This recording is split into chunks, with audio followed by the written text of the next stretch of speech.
Hey, what's happening, everybody? It's your old pal Mr. Butter coming back at you. And today I want to look at a dope pair of mids that weren't on my radar at all. I actually saw these when I went to pick up my Racer Blue 5s that I got through exclusive access at my local Finish Line. And whenever I went to the store, I was really surprised. They had 3 or 4 different pairs of mids, and they had some Jordan 1 lows. They just had a crazy selection. They had a bunch of retro Jordans in GS sizes and that sort of thing, but the coconut milk mids definitely caught my eye. I feel like the Jordan brand is really starting to up the style and the quality of these Jordan 1 mids, which I'm pumped about because I've always been a fan of mids.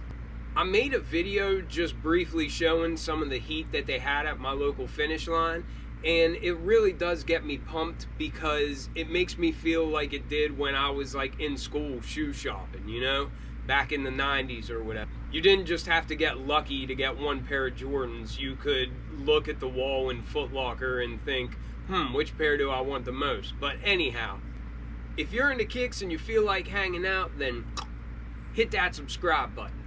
Let's look at these coconut milk Jordan 1 mids. Alright, so we've got the same Jordan 1 mid box that we always have. No reason to go over that. Before I forget, I think these are dropping on the 24th, which is a Thursday. So if you're interested in these, for one, I would tell you check your local shoe stores, because there's a chance that you might walk in and be surprised and get lucky and find them there. If you don't see them anywhere at your local stores, then you'll have a chance to get them on the Nike app on the 24th. The tag, once again, like another pair that I just looked at, just says suggested retail. There's no price mentioned. And when I brought that up to the employee at Finish Line, she actually said that they've gotten full shipments of shoes where that price tag has been ripped off, like the perforation. And that makes me think that the Jordan brand or Nike isn't sure about what they're going to charge for a pair of shoes until after they ship them out, and then they think, okay, we'll charge $135. But this is an Air Jordan 1 mid SE, and they did charge $135 like a couple of other SEs that I've bought here recently.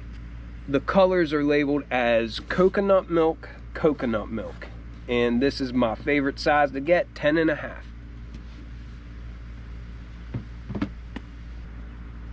And then enough rambling about that box. Have a look at these things. Man, I really like the colors on these. I like the colors and I love the texture.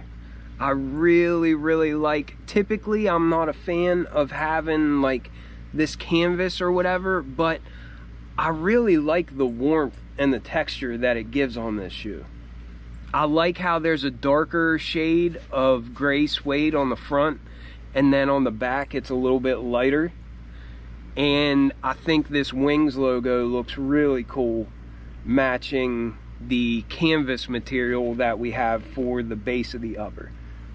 But all around, I think these are really unique, and I think it's easy to see that they're very good quality. The suede feels great. The suede feels good enough to be on Jordan 1 highs. It actually feels better than the suede that I've had on Jordan 1 highs here recently. But it's really soft, not real long hair on it, but it's a really nice material, and I think these things are just beautiful. I also really like that there's no tag on these. I think it's cool that it's just that canvas material, and then you have that embroidered Jumpman up there on the top of the tongue. And another thing I wanted to mention before I get into the review and forget about it, the laces that come in the shoe match the darker gray on that suede on the front, but it came with a spare set of laces that is like a lighter gray, and that matches the suede that's on the back. So I think that's a cool option. I actually think I might swap the laces out. But I'll throw these on feet here pretty soon and give you all an idea of how they look. It's cold out here today, daggone. I should have put a jacket on, holy cow. But getting into the review, we'll start with this outsole. And as I've mentioned many a times, I love a natural gum outsole. And I think that this natural gum color just goes with these colors beautifully. I really, really like the way it comes together. But you've got your standard Jordan 1 tread pattern, pivot point in the front, Nike branding at the midfoot, and just a classic design. You all know what that looks like. You've seen that before. But then wrapping up, you can see that natural gum outsole meets a bright white midsole, and it's got bright white stitching. And once again, they really delivered with how clean this pair is. There's no flaws that I see. I think I saw one little area that had a little bit of glue on the suede, and now I'm not even finding it. I thought I saw some, actually. Now I'm not even finding it. Well, I guess these are even better than what I thought. But anyhow, maybe that was the pair that I saw in store. I don't see any glue stains on these. But from the stitching to the edges of all these overlays and everything, quality is just phenomenal on this pair. And I like seeing that, because as we all know, quality and consistency is something that the Jordan brand has struggled with, you know, and also even just Nike. It's something a lot of times with Adidas and New Balance and brands like that, you can be sure that you're getting consistent quality, and that hasn't really been the case for Jordan brand and Nike, but maybe they're moving in the right direction. But then coming up from that bright white midsole, here in the front, you can see this nice fuzzy suede, and like I mentioned, it's not a long hair, but it's really soft, and it just has a nice natural look to it. The edges are natural, and it's really thick cuts, but it's just a great material. I really like the look, and I like the feel of it.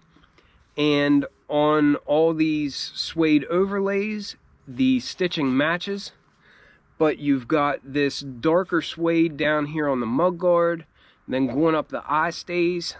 But like I said before, for the swoosh, and then the suede on the back, it's a lighter shade of gray, but the quality feels exactly the same. It's just as soft and just as nice and fuzzy, with the same nice natural edges and thick cuts for the pants. I am just so happy with this pair. I keep on thinking like, wow, this is my favorite pair of mids, this is my favorite pair of mids, but now I have this pair in hand. And although I usually like a leather base, for some reason I just feel like the canvas works on this, and that nice light, I guess that's the coconut milk color, I'm not mad at it. I actually just really, really like it. I think it's pretty cool. But you can see that canvas coconut milk color here on the toe box, and of course you get those classic perforations. And then you can see that nice coconut milk color there on the side panels. And you can also see it up around the collar. And as mentioned, the tongue is also made of that. And it's got piping that matches the gray down on the front of the shoe, as well as the sock liner, which has like a little bit more of like a silky feel than your standard sock liner, but it matches the darker gray down on the front of the shoe too. But that's just a quick look. Let me know what you think of them. I'm out.